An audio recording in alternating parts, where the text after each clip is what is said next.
Bismillahirrahmanirrahim. Assalamualaikum warahmatullahi wabarakatuh. Salam jumpa untuk sahabat sejawat di mana saja berada.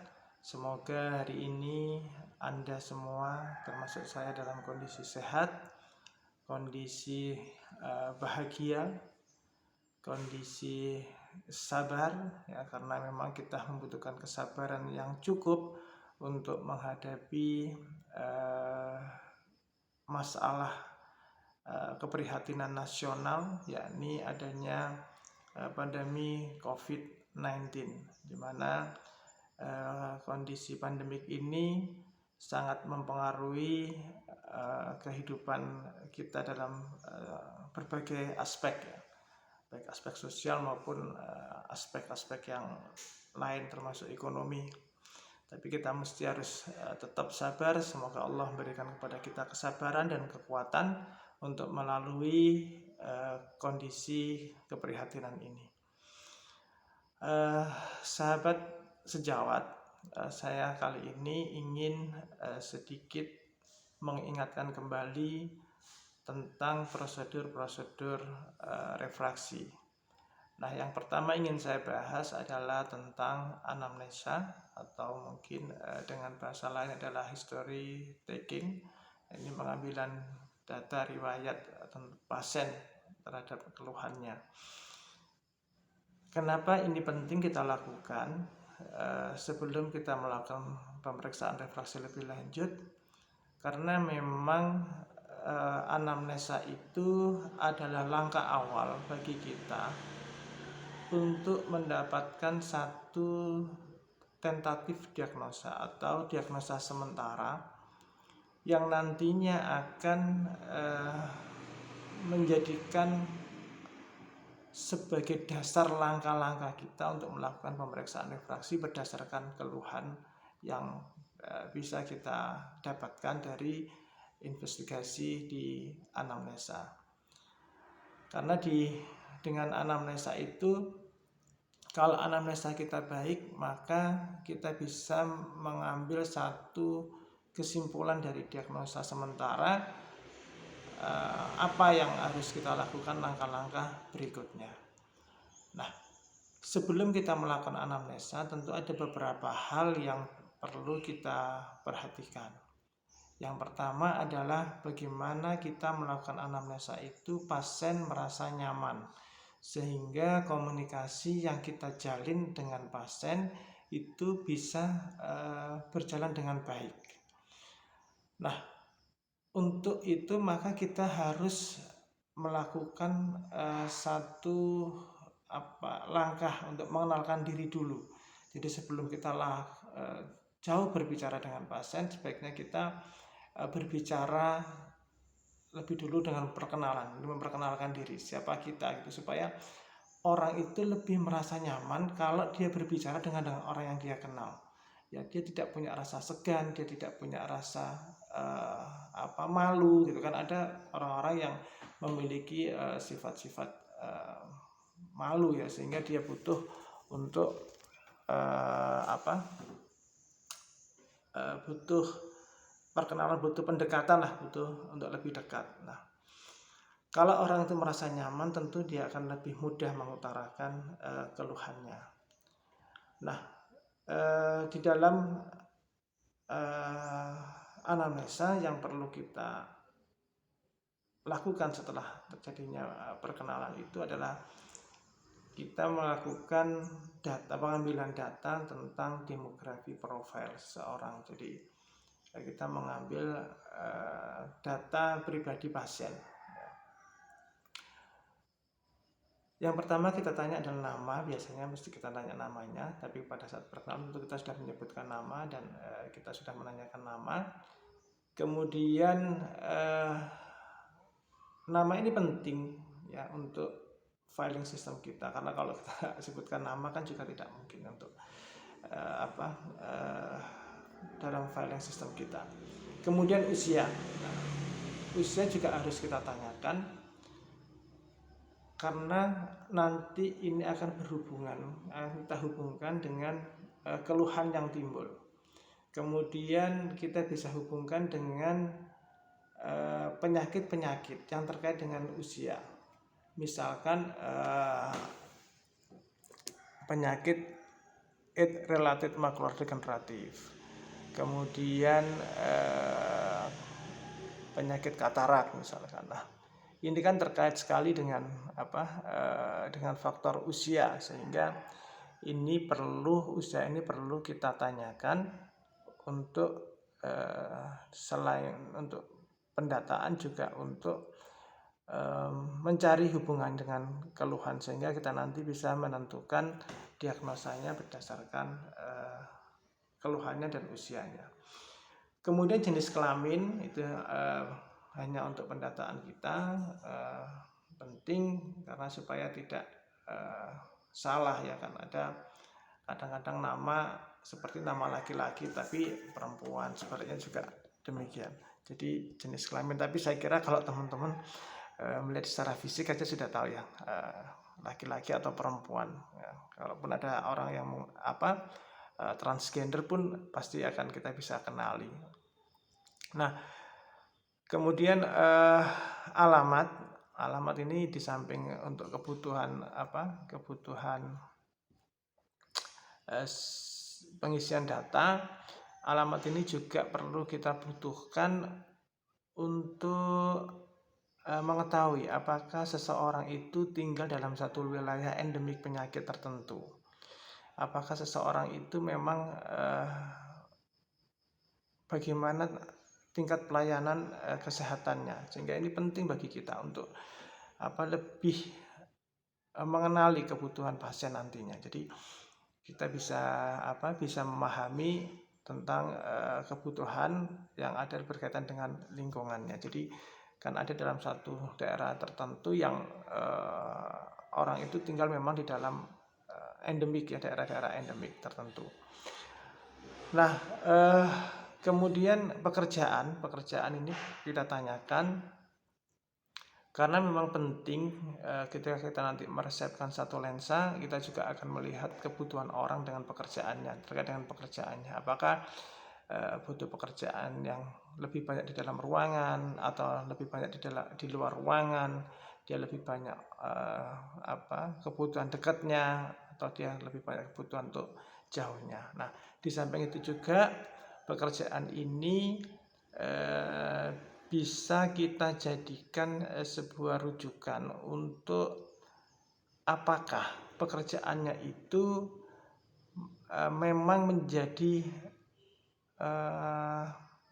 menjadi pemicu semakin parahnya keadaan yang dia alami. Jadi misalkan seseorang dengan keluhan mata kering, kemudian pekerjaannya itu di ruang yang membutuhkan suhu yang dingin, misalkan dengan AC yang dingin, sehingga terjadi banyak penguapan air mata, sehingga mata menjadi lebih terasa kering, dan itu sangat menjadi memperparah keadaan kondisi pasien. Kemudian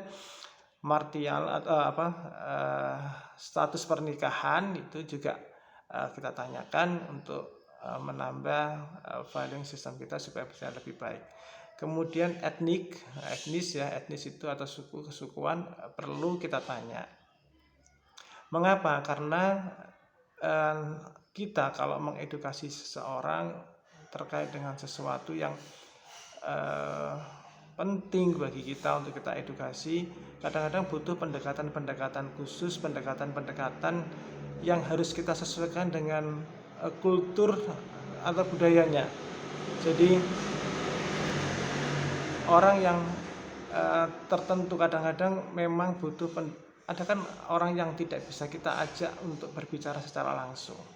Kita butuh pendekatan lebih kepada personal sesuai dengan budayanya dia, sehingga akan lebih mudah diterima penjelasan itu, sehingga edukasi yang kita harapkan bisa diterima dengan baik dan orang bisa paham gitu dengan apa yang kita harapkan dari si pasien terkait dengan edukasi yang kita berikan.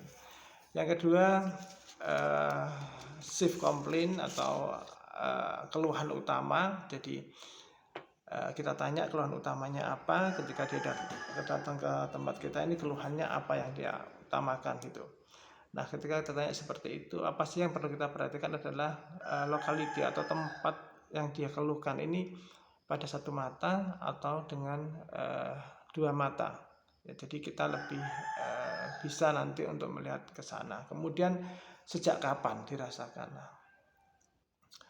mulai kapan dia merasakan, sejak pertama kali dirasakan itu kapan? Itu supaya kita lebih tahu ya sudah seberapa lama sebenarnya keluhan itu timbul. Kemudian frekuensinya, kita tanya frekuensinya. Frekuensi apakah keluhan itu dia rasakan kadang-kadang, ataukah keluhan itu dia rasakan sering, atau keluhan itu dia rasakan ya sekali waktu saja gitu. Kemudian tipe keluhan ini apakah dia baru dia rasakan atau sudah pernah dia rasakan, atau mungkin ini sebetulnya sudah lama dia rasakan tapi dia tidak ingin melakukan pemeriksaan lebih lanjut. Kan banyak orang-orang yang seperti itu. Jadi walaupun dia sudah merasakan ada keluhan, tapi dia tahan selama dia mampu untuk menahan, itu dia akan bertahan dengan kondisi yang ada. Sehingga kita perlu melihat sampai di mana interest orang terhadap kesehatannya. Kemudian efek terhadap penglihatannya. Nah, keluhan misalkan dia datang dengan keluhan saya sering merasa pusing gitu ketika beraktivitas sesuatu. Nah, kita tanya ada efeknya nggak terhadap penglihatannya dia gitu. Nah, kalau memang berakibat terhadap penglihatan dia, maka ini menjadi catatan penting buat kita supaya kita lebih bisa nanti menegakkan diagnosa awal. Kemudian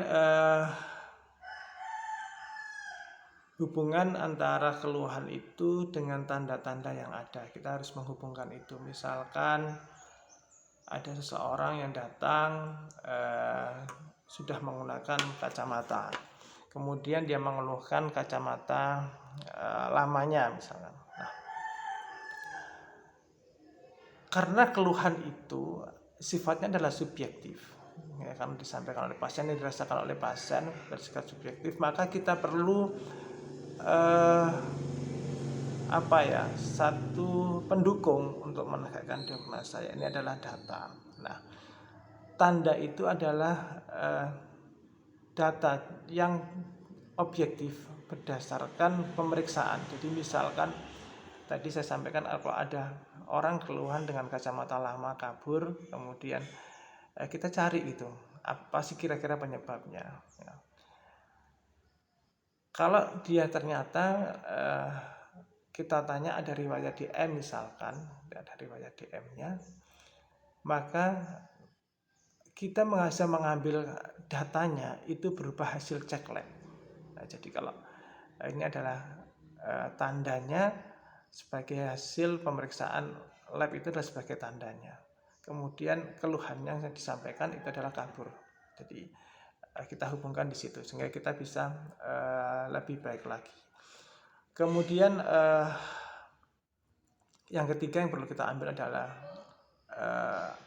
riwayat kesehatan matanya. Jadi apakah dia sudah pernah melakukan operasi atau belum, misalkan sudah pernah lasik, sudah pernah operasi katarak.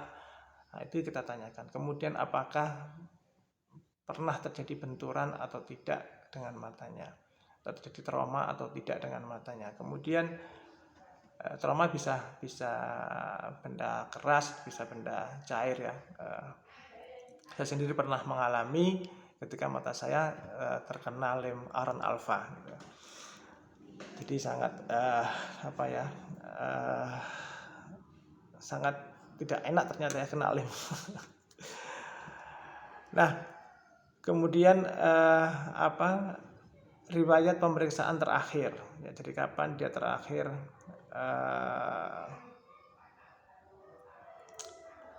dan bagaimana hasilnya pemeriksaan terakhir itu. Jadi riwayat kesehatan mata itu termasuk adalah kapan dia terakhir cek mata, kemudian bagaimana hasilnya. Ya, apakah kalau dia sudah pernah pakai kacamata, apakah kacamata terakhir ini termasuk hasil pemeriksaan yang terakhir. Kemudian apakah dia menggunakan obat-obatan atau tetes mata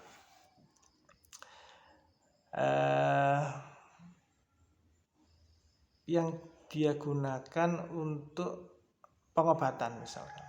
Jadi karena kalau tetes mata itu yang seperti obat-obatan yang mengandung pereda rasa nyeri gitu, steroid, itu juga bisa memberikan dampak terhadap penglihatan, ya, terutama kecenderungannya adalah akan memberikan presentasi yang lebih cepat untuk terjadinya katarak. Jadi ini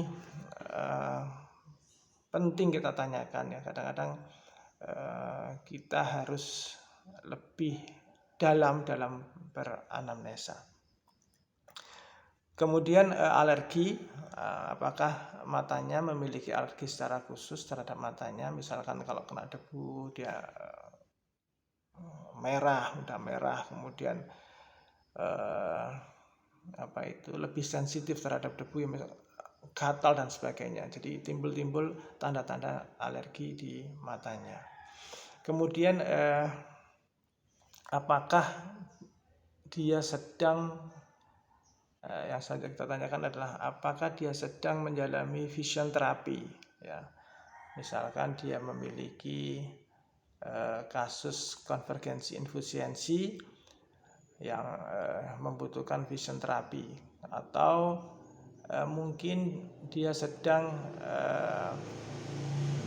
patching gitu kan, atau matanya sedang di patching untuk terapi penglihatannya. Nah, ini perlu juga kita tanyakan ke pasien. Yang keempat adalah kesehatan umum. Jadi ini juga harus kita tanyakan kapan terakhir periksa, kemudian bagaimana hasil pemeriksaan dari kesehatan secara umum. Ya, jadi kalau nanti ditemukan penyakit-penyakit sistemik seperti diabetes mellitus, kemudian hipertensi, kemudian tiroid, ya, yang berkaitan dengan mengganggu penglihatan, kita bisa tahu, dan kita bisa mengedukasi orang lebih awal gitu, sehingga orang tidak sampai mengalami risiko. Misalkan kalau kita orang dengan usia di atas 40 tahun, kemudian dia memiliki hipertensi, di mana hipertensinya itu selalu dalam darahnya itu tekanan darahnya selalu tinggi, maka dia akan berisiko untuk mengalami satu penyakit retinopati hipertensi. Jadi kalau kondisinya terus menerus tinggi, dia tidak mau diet, itu juga akan berakibat darah tingginya itu menjadikan efek samping yang sangat besar. Sama dengan DM, diabetes mellitus, kalau seseorang menderita dengan kadar gula yang tinggi terus, maka dia sangat berpotensi untuk mengalami satu penyakit retinopati diabetes. Jadi, nah, ini perlu kita gali, kita sampaikan ke pasien, kita edukasi supaya pasien itu sejak dini itu tahu informasi apa-apa yang akan dia alami, sehingga orang lebih care terhadap dirinya, orang lebih berhati-hati dalam menjaga penglihatannya. Kemudian alergi, ya, kita tanya apakah dia memiliki alergi khusus terhadap makanan atau obat-obatan, ya. Kemudian apakah pernah melakukan operasi gitu. Terus adakah obat-obatan yang diminum selama masa-masa dia mendatangi kita untuk melakukan pemeriksaan ini. Jadi ini penting kita tanya juga supaya kita memiliki data yang baik. Kemudian riwayat keluarga. Riwayat keluarga ini menyangkut apakah orang tuanya itu memiliki kelainan refraksi atau tidak, memakai kacamata atau tidak. Apakah saudaranya itu memiliki kelainan refraksi atau tidak. Kemudian kakeknya, neneknya itu menggunakan kacamata atau tidak, mengalami kelainan refraksi, miopia atau tidak misalkan. Sehingga kita tahu bahwa penting untuk tahu itu karena memang kita mesti ingat bahwa miopia progresif itu hampir 40% adalah diturunkan dari faktor genetikanya. Jadi diturunkan ya. Jadi miopia itu 40% itu diturunkan ke generasi selanjutnya. Jadi kalau kedua orang tuanya itu miopia, maka kemungkinan besar 40% itu anak-anaknya akan mengalami miopia. Nah, hal yang ini penting kita pelajari supaya ketika kita mendapatkan pasien, misalkan anak-anak kita temukan pada usia 5 sampai 7 tahun gitu, 5 sampai 7 tahun gitu, di antara usia itu, di mana usia itu adalah usia-usia dalam proses emetropisasi itu. Ya, kita tahu bahwa anak-anak itu lahir dalam kondisi hipermetrop ya. Kemudian pada usia 5 sampai 7 tahun adalah proses emetropisasi. Nah, ternyata di situ ditemukan dia sudah mengalami minus yang lumayan, misalkan lumayan besar gitu. Walaupun masih dalam kondisi, kalau secara klasifikasi mungkin minus rendah, tetapi ketika kita sudah temukan di situ onsetnya adalah -1 pada usia 5 sampai 7 tahun, di antara usia itu, maka kita bisa mengambil satu kecurigaan anak ini nantinya kalau dengan kedua orang tuanya yang minus, maka kecenderungannya akan mengalami miopia progresif. Sehingga kita bisa menawarkan sejak dini manajemen miopianya. Ya, kita mau menawarkan seperti apa gitu tentang manajemen miopianya. Kita juga bisa mengedukasi orang tuanya akan lebih baik. Ya, kalau kita tahu, kita paham akan si anak ini berdasarkan dari faktor keluarganya. Nah, yang kita perlu tanyakan adalah suami atau istrinya gitu ya. Kalau suami dan istrinya tidak perlu kita tanya apakah pakai kacamata atau tidak gitu, karena tidak ada hubungan secara genetika ya. Mereka itu hanya punya hubungan yang lain saja gitu.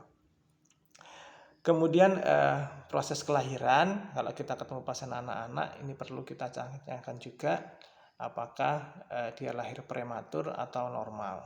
Karena memang dalam kondisi prematur tentu organ-organnya juga tidak sebaik kalau dengan anak-anak yang normal. Nah, itulah yang bisa kita bahas pada hari ini. Mudah-mudahan bisa memberikan manfaat ya. Kalau memang ada hal yang perlu kita diskusikan, boleh diskusi di komentar gitu.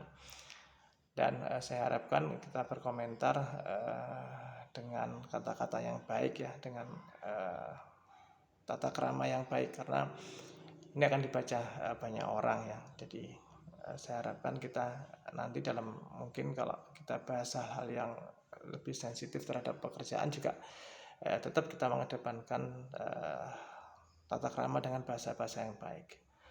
Itu sahabat sejawat, mudah-mudahan ada manfaatnya, dan kalau Anda merasa ini ada manfaatnya, Anda bisa subscribe, like, dan share video ini.